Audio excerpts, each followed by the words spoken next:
Amigos y hermanos, sean todos ustedes muy bendecidos en el nombre del Señor Jesucristo. Les invito a que compartamos la lectura de la palabra del Señor en el libro de Job, hermanos. Job, capítulo 4.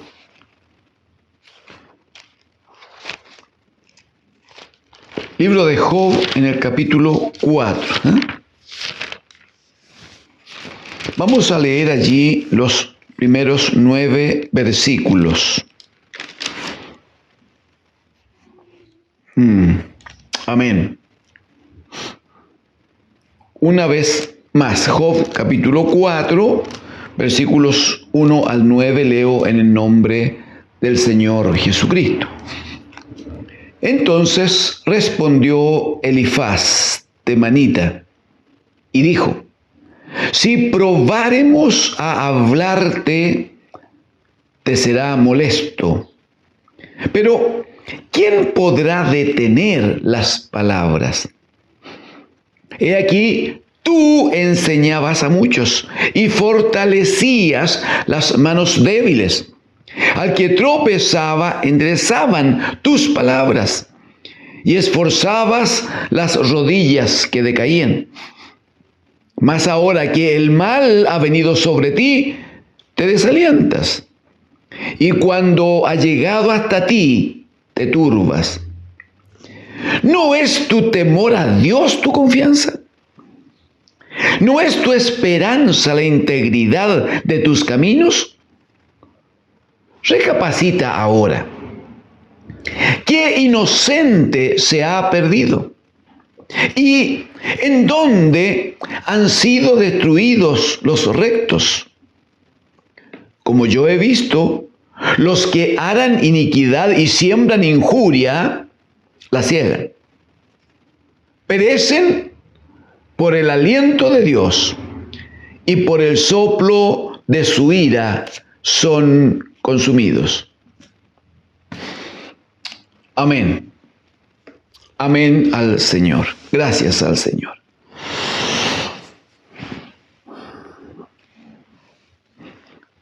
Estamos, como sabemos, amigos, hermanos, examinando algunas verdades de este escrito poético de Job, un libro que contiene muchos elementos que son de una riqueza singular. En primer lugar, que habla de la fe de un gran hombre de Dios, que habla del nivel de entendimiento que alcanza, el nivel de revelación que tiene, cuando él dice: yo vine desde el vientre de mi madre, vine desnudo, y desnudo voy a terminar mi vida. Todo lo que tengo, dice el Jehová, lo dio, y si Jehová lo ha quitado, alabado sea el nombre del Señor. También sabemos que seguramente el mayor dolor en la vida de Job, no obstante que había perdido absolutamente todo, pero sin embargo uno creería entender por alguna experiencia que tenemos también como papás, ¿no? Es que su mayor dolor fue cuando sus 10 hijos murieron. En un mismo día, todos en un mismo día.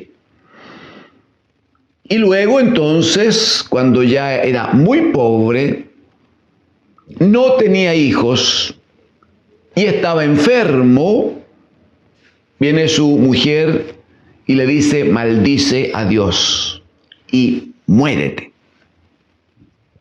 Con lo cual se queda también sin ayuda idónea. Bueno, pero todavía aparecía como una pequeña luz de esperanza, de optimismo. Habían llegado 3 amigos suyos. Dice literalmente que eran amigos. Seguramente se conocían ya de algunos años.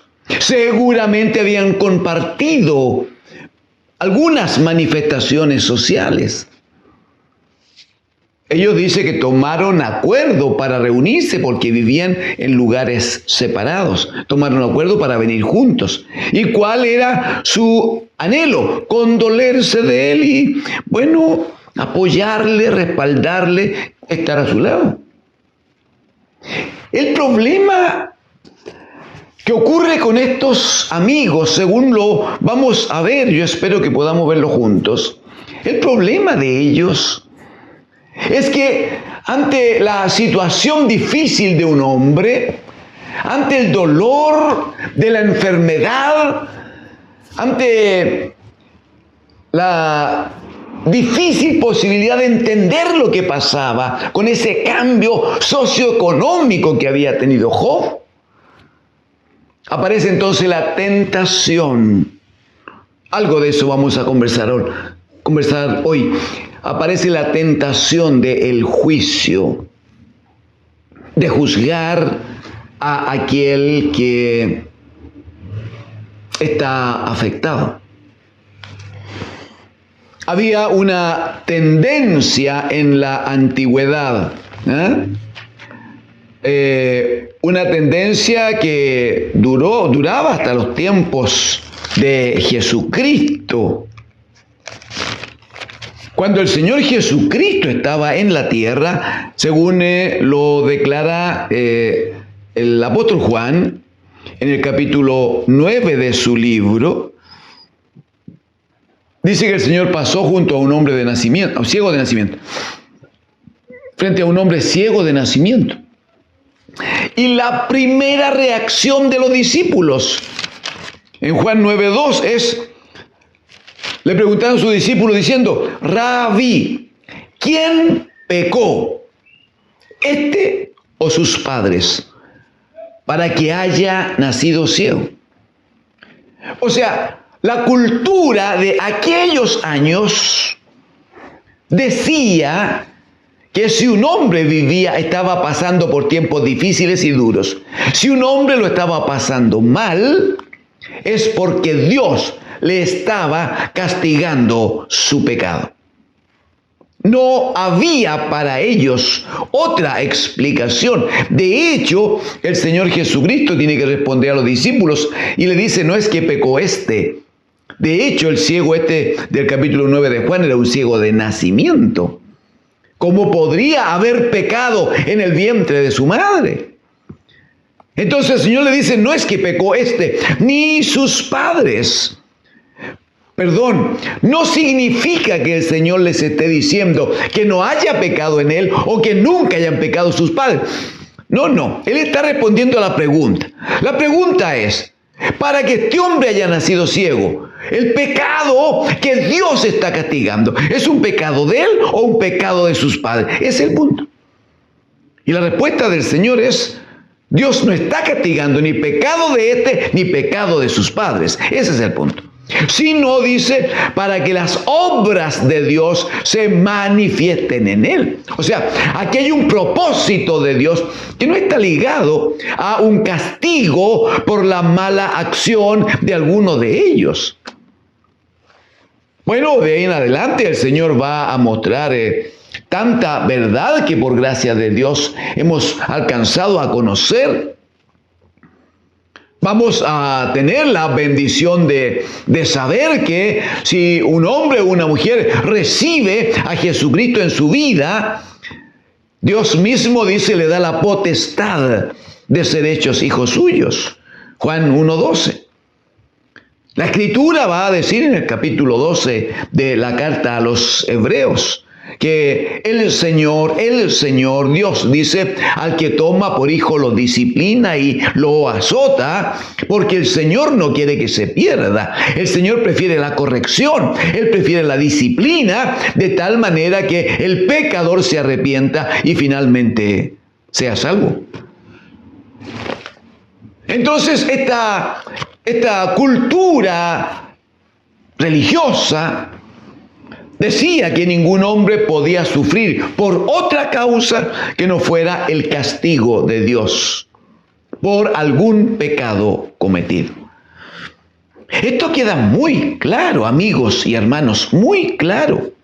Cuando uno de los amigos, es probable que haya sido el mayor de ellos y por lo tanto era el que de alguna manera presidía el grupo. Entonces se levanta este Elifaz y le dice a Job, según hemos leído, no estoy en el texto de Job capítulo 4. Se levanta Elifaz para decirle, oye, le dice, mira, lo que digamos a partir de ahora te va a incomodar, te va a molestar. Cualquier cosa, la Escritura señala en el capítulo 2, en el versículo 13, que luego que llegaron, dice que rasgaron sus vestidos, se sentaron en el suelo y dice que lloraron con Job y estuvieron 7 días y 7 noches sin hablar. A continuación, según algo hemos conversado, Job tiene un desahogo fuerte, maldiciendo el día en que él había sido concebido, maldiciendo la noche en que había sido dado a luz. Entonces, Elifaz entiende que es tiempo de tratar la situación de Job. Y él dice, mira, ¿por qué no revisamos la situación? Tú eras un hombre reconocido aquí, dice. En el verso número 3 dice, tú enseñabas a muchos y fortalecías las manos débiles. En cualquier circunstancia uno diría, mire qué hermoso, cómo le reconoce, qué bonito. Está dando testimonio de la forma de vida de Job. Pero más bien, según lo vamos a ver, más bien Elifaz estaba preparando su argumento para proceder al juicio. En el verso 3 entonces dice aquí, tú enseñabas a muchos y fortalecías las manos débiles. Al que tropezaba, enderezaban tus palabras. O sea, claramente tenía una buena palabra Job. ¿Qué duda hay? La palabra de Dios estaba en él. El testimonio que de él tenemos es que era un varón recto, perfecto, temeroso de Dios, apartado del mal. O sea, un hombre con esas cualidades, no hay duda que tenía una palabra de Dios en su boca. Al que tropezaba, dice, enderezaban tus palabras y esforzabas las rodillas que decaían. Mira el verso 5, por favor, verso 5. Mas ahora, le dice Elifaz, mas ahora que el mal ha venido sobre ti, te desalientas. Y cuando ha llegado hasta ti, te turbas. Creo entender que lo que este hombre está diciendo es, tú no eras bueno para alentar a otros, tú no enseñabas tanto a los otros, tú no eras tan recto en las cosas que enseñabas cuando el dolor lo tenían otros. Muy bien, y ahora te toca a ti, pues. El mal ha venido sobre ti y te desalientas. Perdón. ¿Quién no se desalienta ante una situación que le afecta el alma y el cuerpo?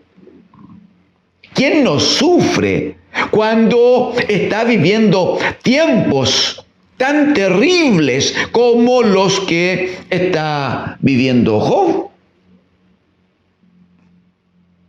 Mire el versículo 6, por favor.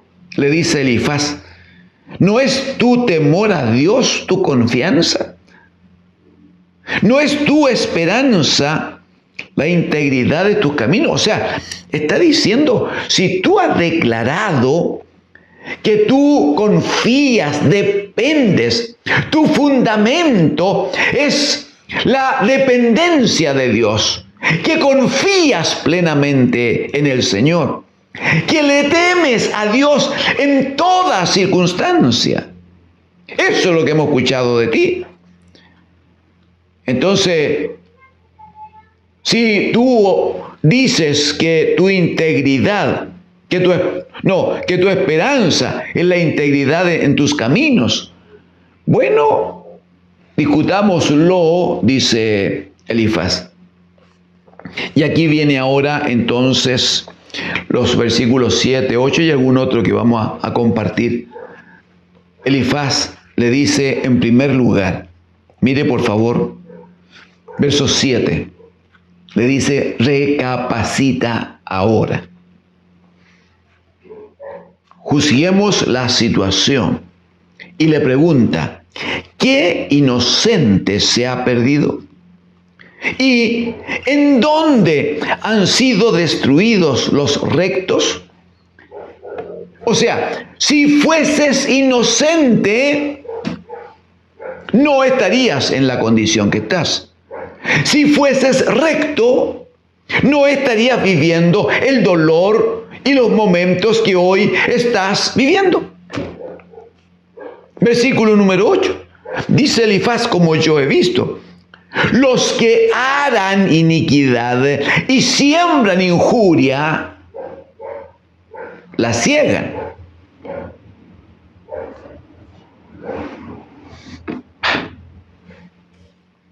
O sea, claramente las palabras de Elifaz, no sé si se complacen,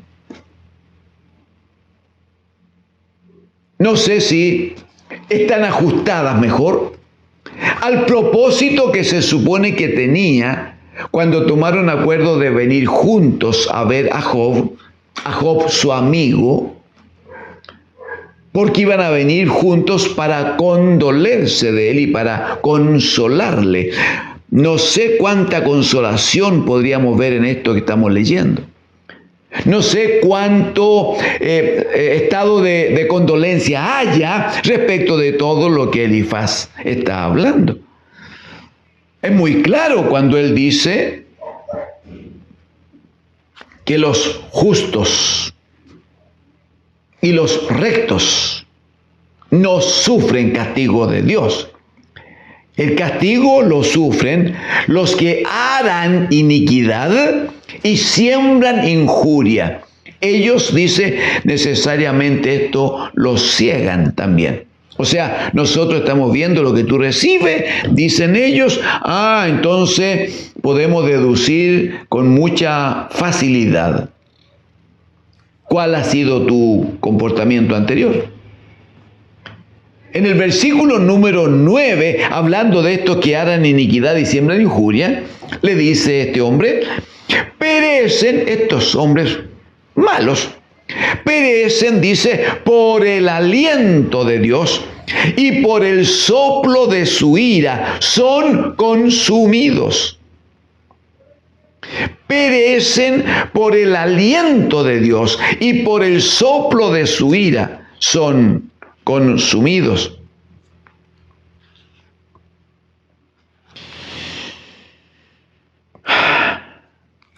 Versículo 17, por favor, del mismo capítulo 4. Nosotros hemos leído lo pertinente, el resto lo señalamos que esperamos que le ayude. Dice el verso 17, pregunta Elifaz, ¿será el hombre más justo que Dios? ¿Será el varón más limpio que el que lo hizo? He aquí dando testimonio de Dios. Elifaz dice, he aquí en sus siervos no confía y notó necedad en sus ángeles. Por favor, en el capítulo 5, el versículo número 7, va a decir este hombre, pero como las chispas, hablando del fuego, del brasero, ¿no? Pero como las chispas se levantan para volar por el aire, así el hombre nace para la aflicción.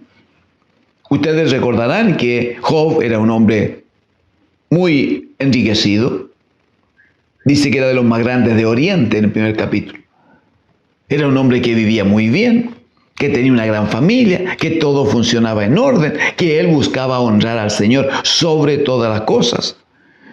Sin embargo, Elifaz dice, sí, así como del fuego es imposible evitar que salten las chispas y vuelen, No se puede evitar que el hombre, dice, el hombre nace de la misma manera. El hombre nace para la aflicción. El hombre nace para la aflicción.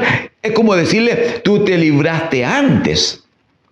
Tú antes, con tu forma, cuando hablabas de tu confianza en Dios, cuando le enseñabas a los jóvenes, cuando tú levantabas a los caídos, cuando le dabas ánimo a los que estaban afectados. Muy bien, en todo ese tiempo tú anduviste bien.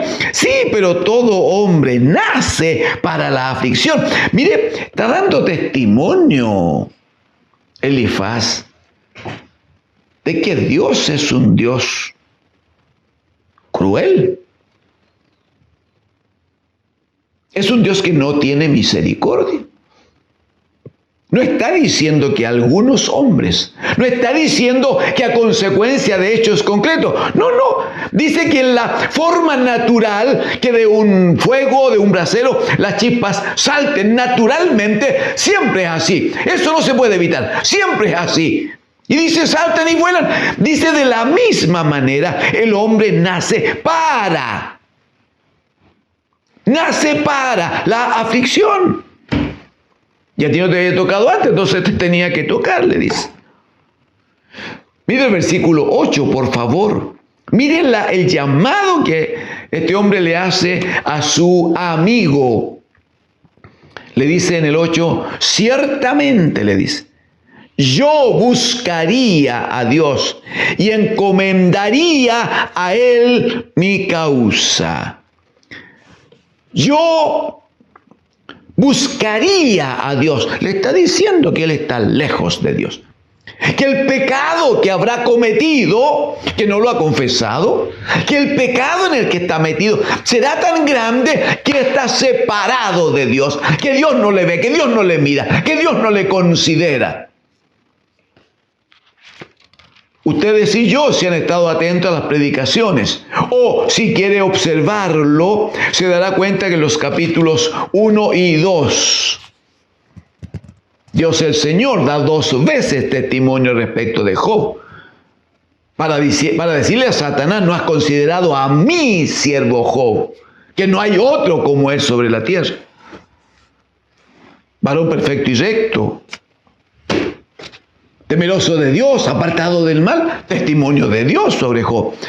Pero Elifaz, él dice, él le juzga como muy separado, muy alejado de Dios, como una falta de relación con Dios.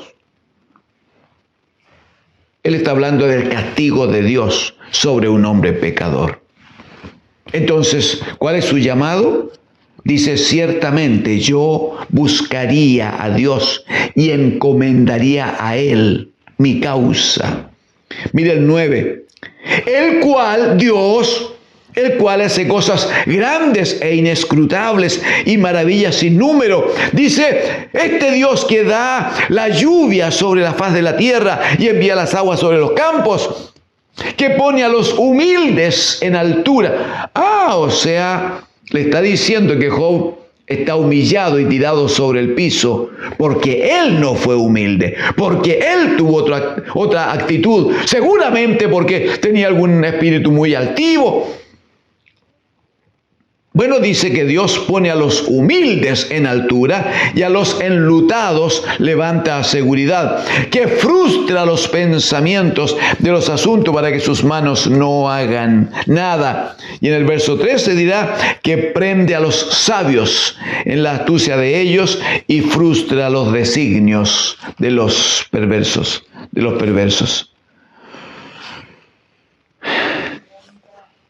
Solo para cerrar la idea, que avancemos en otro aspecto. En el verso 17 dice Elifaz, he aquí, bienaventurado es el hombre a quien Dios castiga. Esto está dicho en Hebreos capítulo 12, versículo 5, que no hay que despreciar el castigo del Señor, porque el Señor al que toma por hijo lo disciplina y azota a aquel entonces que tiene un problema de comportamiento en la familia. He aquí dice, bienaventurado es el hombre a quien Dios castiga. Por tanto, dice, no menosprecie la corrección del Todopoderoso. No menosprecie la corrección. El Señor te está corrigiendo. Arrepiéntete. Ese es el punto. Hay dos cosas que quiero decir antes que terminemos hoy. Lo primero que le falta a Elifaz es lo que está escrito en el Proverbio capítulo 17. Proverbios capítulo 17, en el versículo 17. Dice: en todo tiempo ama el amigo, y es como un hermano en tiempo de angustia. En todo tiempo ama el amigo. Eso significa exactamente que cuando hay amistad sincera, esa amistad, esa relación no depende de las circunstancias. No es que soy amigo de aquel al que le va bien, de aquel que es aplaudido, que es vitoreado, entonces yo estoy allí a su lado para la foto. Y cuando al otro le va mal, entonces yo desaparezco. Significa que nunca hubo amistad, nunca hubo un amor sincero allí.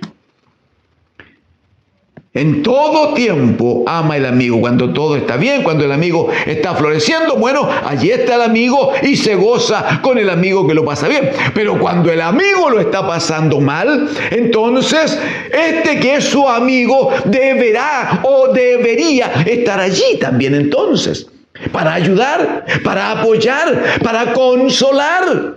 Pero no se consuela juzgando, hermanos, amigos. La forma de consolar, de apoyar, de estimular, no es juzgando al otro. Capítulo 14 de Romanos, el versículo 4, va a decir el Espíritu por Pablo: ¿quién eres tú que juzgas a un criado ajeno? Para su señor está en pie o para su señor ha caído.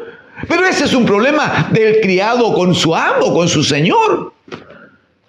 ¿Tú quién eres que andas juzgando?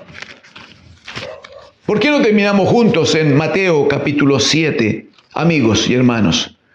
Mateo capítulo 7 es parte del Sermón de la Montaña. Los primeros versículos del capítulo 7 dirán: no juzguéis, palabra de Dios. Perdón, el mismo Señor Jesucristo está declarando esto. No es ni siquiera un apóstol, no, es el Señor Jesucristo. Y lo declara bajo instrucción. Es un mandamiento. Dice: no juzguéis. Y señala que si desobedecen a esa palabra van a tener consecuencias. Dice: no juzguéis, para que no seáis juzgados. Porque con el juicio con que juzgáis, seréis juzgados. Y con la medida con que medís, os será medido. ¿Y por qué dice: mira la paja que está en el ojo de tu hermano, y no echas de ver la viga que está en tu propio ojo? ¿O cómo dirás a tu hermano: déjame sacar la paja de tu ojo, que hay aquí la viga en el ojo tuyo? Hipócrita, saca primero la viga de tu propio ojo y entonces verás bien para sacar la paja del ojo de tu hermano. Hay un minuto en la vida del Señor Jesucristo acá en la tierra en que un grupo de hombres de estos que se declaraban a sí mismos como hombres justos, correctos, cumplidores de la ley, etc. Escribas y fariseos trajeron a empellones, a la rastra, trajeron a una mujer. Y la acusación era: la hemos pillado en el lecho adulterando. Y Moisés mandó que en caso como este había que tomar piedras y lanzárselas hasta la muerte. Y cada uno llegó con sus piedras, obvio. Moisés había dicho que así se hacía, estaba escrito en la ley. Y cada uno llegó con sus piedras. Y le dijeron: Señor, dinos cuándo procedemos. Y luego de algunos breves momentos de espera, el Señor alzó la voz ante la insistencia de ellos para decirles una sola palabra, una sola frase, una sola. Y les observa y le dice: muy bien, el que de ustedes esté sin pecado, sea el que lance la piedra primero. Y el Evangelio va a decir que comenzaron desde los más viejos hasta los más jóvenes, reprendidos en su conciencia, empezaron a botar las piedras y a irse en silencio. Amigos y hermanos, dos cosas y acabo allí.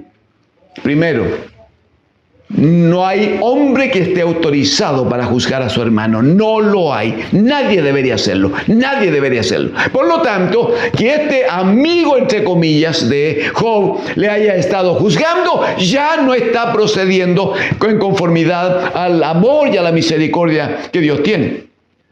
Pero en segundo lugar, el que juzga no es cualesquiera, sino que es un amigo.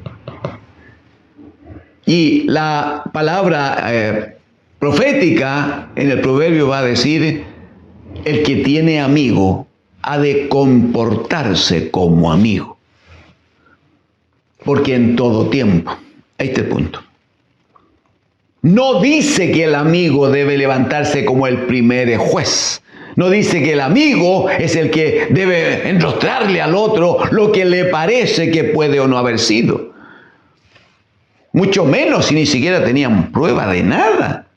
No había un hecho concreto del cual le estuvieran acusando. Era una presunción. Amigos y hermanos, honramos al Señor por este tiempo. Rogamos que el Espíritu del Señor nos dé sabiduría para observar la forma de vida de Job y ver cómo él enfrentaba sus sufrimientos. La Escritura va a decir en el capítulo 2 aquí de Job, que en toda situación, en toda circunstancia, dice que no pecó Job contra Dios, ni dijo ninguna palabra en contra de Dios.